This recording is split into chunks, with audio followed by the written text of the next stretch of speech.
Most people come to Cleveland Dam for the view. You get the mountains, the water, maybe a nice photo, and then you just leave. It feels calm and kind of untouched. But this place has a history that is easy to miss if you are not looking for it. Today, I want to talk about what was here before the dam, and how this land was used by indigenous peoples, how the dam forever changed it, and why even the name of this place matters.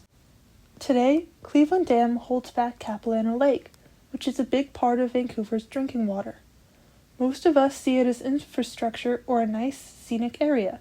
The lake looks natural, almost like it has always been here. But this lake is not natural. It exists because an entire valley was flooded to create this dam. And this is where the part we do not usually think about begins. This area is located on the traditional, unceded territory of the Squamish Nation. Long before there was a dam, the Capilano River moved freely through this valley. It was full of salmon and other life. At that time, salmon were plentiful, which is evidenced in the Squamish word for the Capilano River, Hamulchison, which means tolling at the mouth with fish. All our villages were on the water. We were people of the water. And so when you build a dam, when you build the bridges, when you dredge it, everything changes. When the dam was completed in the 1950s, the upper valley was flooded to create the reservoir. Forests and part of the old river completely disappeared underwater. The flow of the river changed, and salmon runs were sadly affected. A fish hatchery was later built to help support salmon populations, but that can never replace the river that once flowed through the valley. When we stand here, all we see is a lake and beautiful mountains. What we do not see is this place's history or the way the water once moved. Those stories are hidden beneath the surface. Now that's why they've set up that spawning thing for the dam, Over the hatchery. because they can't get up anymore.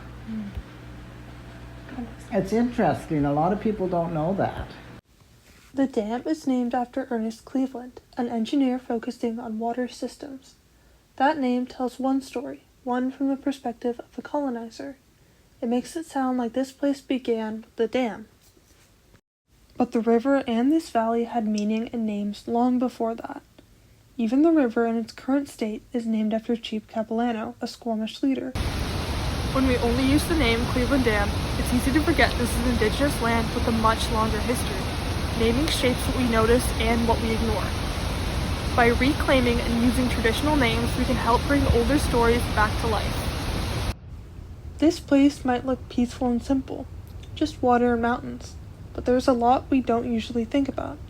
A river that used to run freely, salmon that once traveled farther upstream, and indigenous communities who use this land as part of everyday life, not just as a viewpoint. Next time you visit Cleveland Dam, I hope you see a bit more than a nice view.